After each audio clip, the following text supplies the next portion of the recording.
So, in the last video, I told you I had nailed the Raven down to where it was printing consistently, and as you can see, that is totally not the case. This is the third Raven today that I've tried to print. We are probably 2 hours in-ish of this one, and as you can see, the weave is just gone.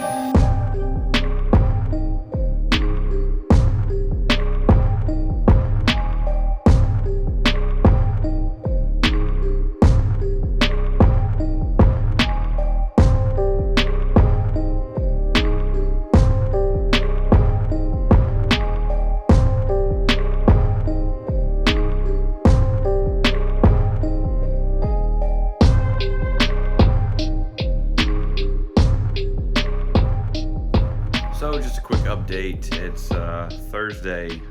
After I uploaded the last video, Amanda's been going live every day this week, and the results have been pretty mediocre at best. So I'm not sure what's going on with TikTok right now, what's going on with our store. So we'll see how that goes. Our video views are also down from TikTok. So where we were getting 600, 700, 800 views or more per video, we're now getting like 10, 15, 100. So I don't know what that means. I don't know if we're shadow banned or, whatever. But hopefully it'll pick up here shortly. We do not have an event scheduled this weekend. So I'm basically printing as much as I can, just getting inventory back in stock. So I guess that's one good thing about this is I'm able to get a lot of things back in stock that otherwise wouldn't have been because I'm just printing to keep up. So it is Sunday and the sun is actually setting, coming through the blinds right now. Amanda just got off her last live for the weekend. I want to say between Saturday and Sunday alone, we did around 350, maybe 400. So yeah, I mean, we started doing giveaways. We started seeing an uptick in traffic Friday. So maybe that was Friday, Saturday, Sunday's numbers. But we've started seeing an uptick on our numbers again on TikTok. And yesterday we started doing giveaways. So some little Easter clickers that we had, and I believe the fun guys. We did a fun guy giveaway, and those have been pretty popular. She's been getting consistently in the 60s, 70s, and 80s to people watching. And she started yesterday and today, Sunday, I think she got up to like 20,000, 25,000 likes. And at her highest, she had like 300 or 400 people in her live. But of course, it averaged out to be around 80 to 90 for the whole live. And then it dropped down to about 15 to 20 after the 2 hour mark, I think. So she was on for about 2 hours and 15 minutes, both Saturday and Sunday.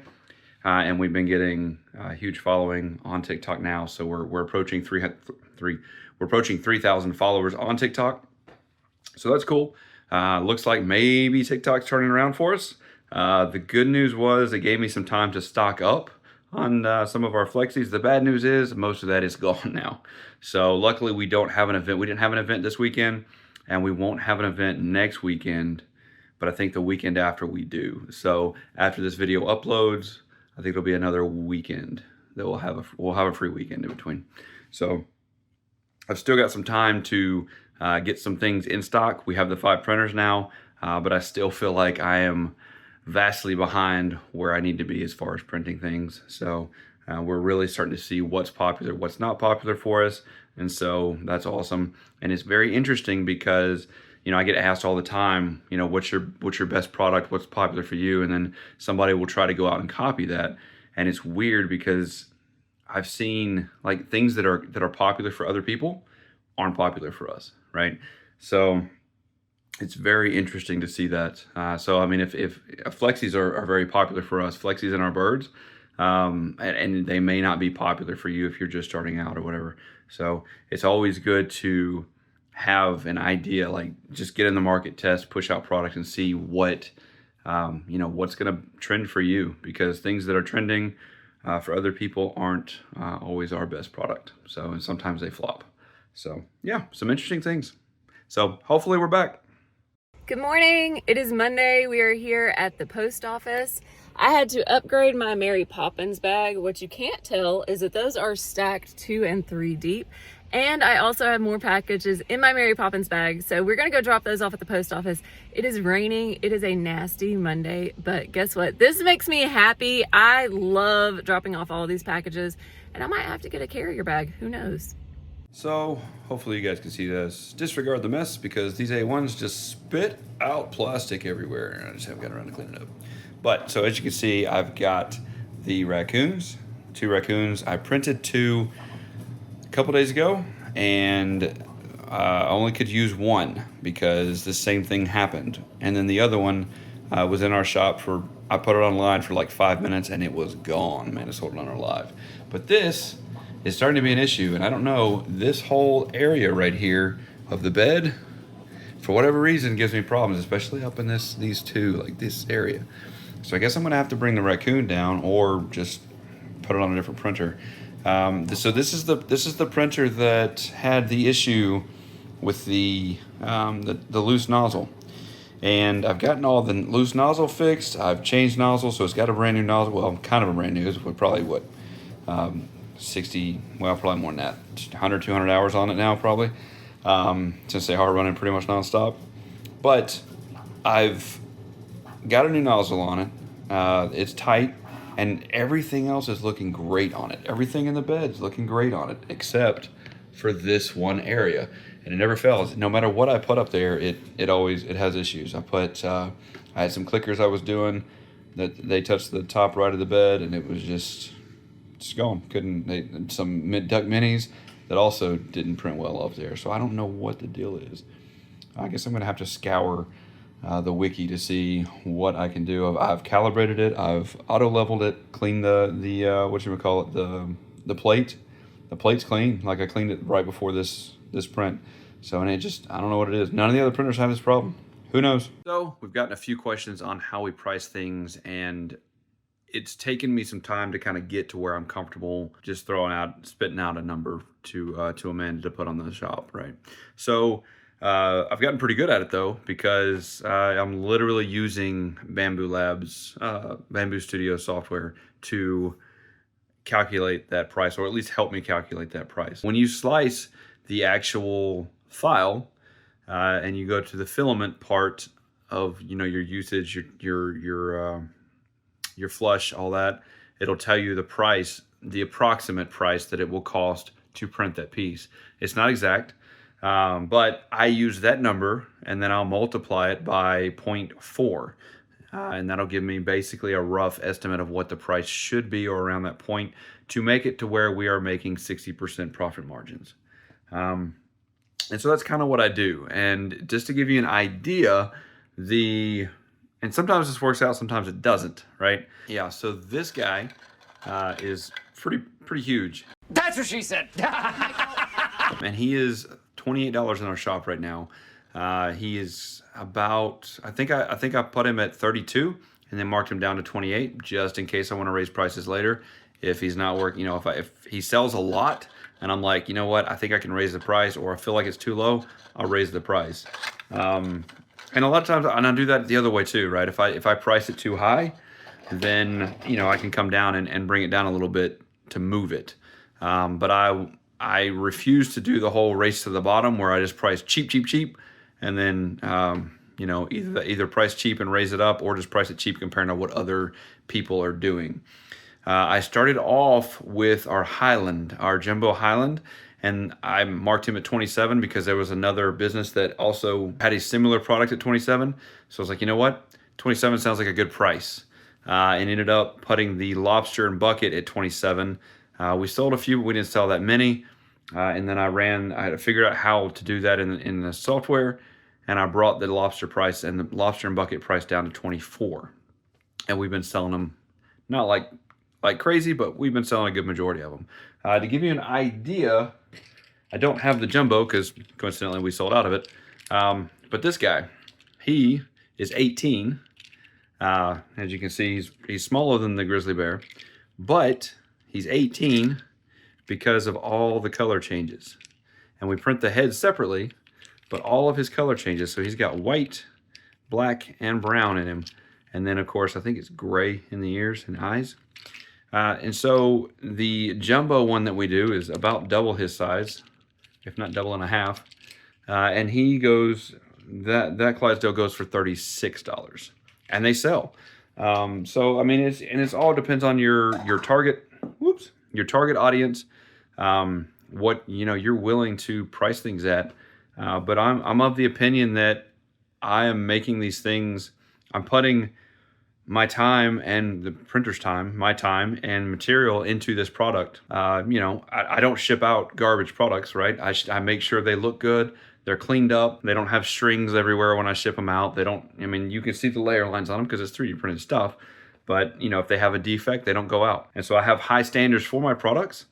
But I also, I'm not racing to the bottom, if that makes sense. So hopefully this helps with pricing, because I know when I first started out, back in October of last year, I had no idea what I was doing when it came to prices. And to be honest with you, it wasn't until probably January timeframe that I really started figuring out how to price things. Took a deep dive into like profit margins and where I want to be. And that being said, I always set my filament cost higher than what it is that I pay. So I'm accounting for 60% profit margins, but really it's like 65 or 70%, because I try to get my cost down, filament down. Also, be careful trying to get your cost of filament down, because then you can have clogs, stringiness, all kinds of stuff. There's some brands that I will not ever use again for filament.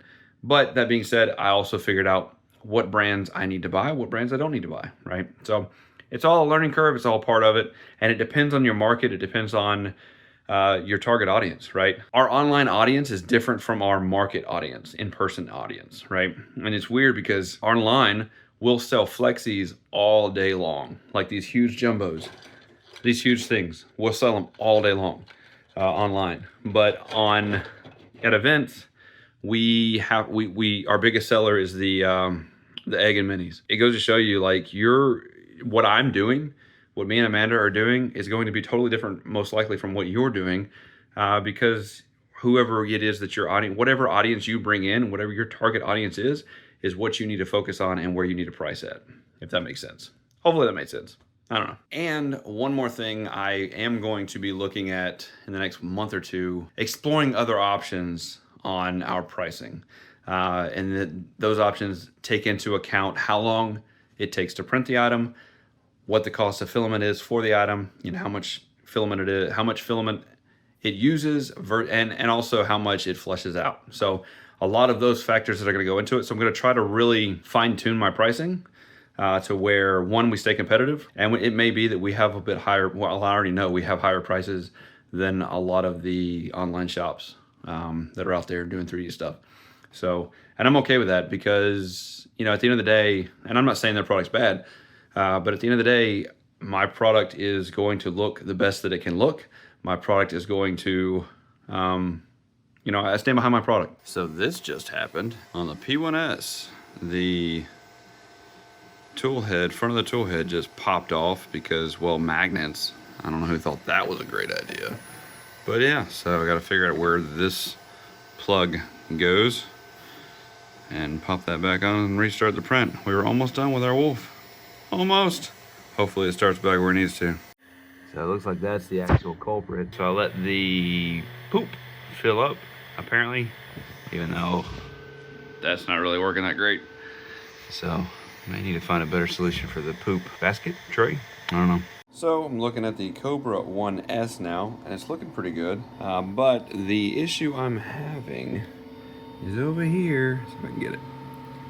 I've got a poop chute, and what happens, see if I can get a good angle of it, hard to see, is it gets stuck up here, and then it'll come out of the top, and I can't move any filament down anymore. So I have to constantly be cleaning this every, I don't know, 2-3 hours, depending on how much color changes, and then it'll stack up inside the poop chute there and start melting to the nozzle, and then just all hell breaks loose.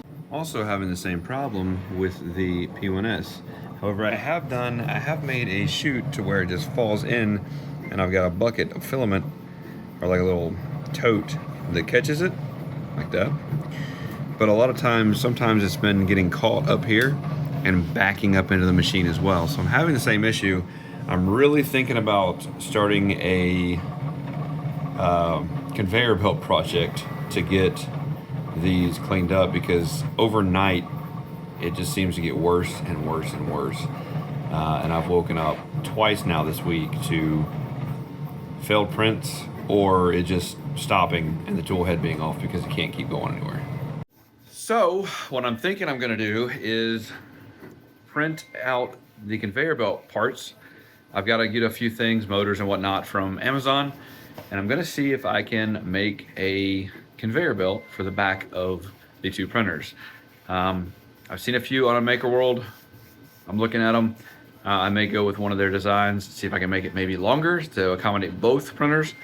But yeah, we'll see, because this is not viable. I've lost an owl this week to printer poop. It actually popped it, so it got stuck. It popped the cover off the face of the P1S because it magnets. Popped that off, and then the tool head piece that was the front of the tool head piece fell off and hit a wing and knocked the wing loose on the bed. So that print was ruined. That was I think a day in. We were a day in on that one, and that's usually a 2-day print. And I think I lost. Well, I think the Raven was my doing, settings and whatnot. But yeah, so I've lost that print. I lost another print. I can't remember which one it was though. Just because it's either popping the tool head off and it's hitting things, or it's dragging extra filament into the print area. And then that's just hitting stuff and messing stuff up. So I've got to figure that out. I'm going to plan on doing that next week. So I might put a little bit of that in then next week's video. We'll see. I'll see how far I get with it. I got to order the parts and all that good stuff. So yeah, wish me luck. So Amanda just finished up Thursday's live, TikTok live, and she didn't go live Monday. We had a decent weekend, Saturday, Sunday.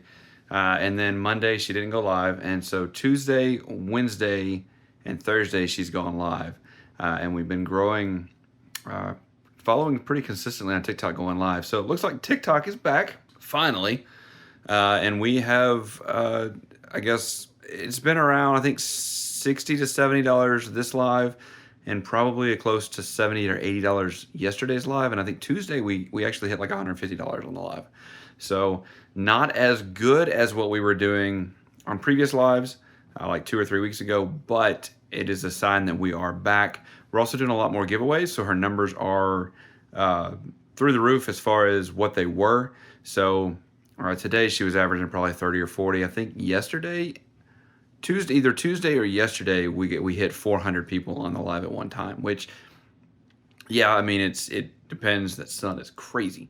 It depends on, what metrics you're after, right? 400 people, they're not all buyers, but that's 400 people. And so some of those actually stayed.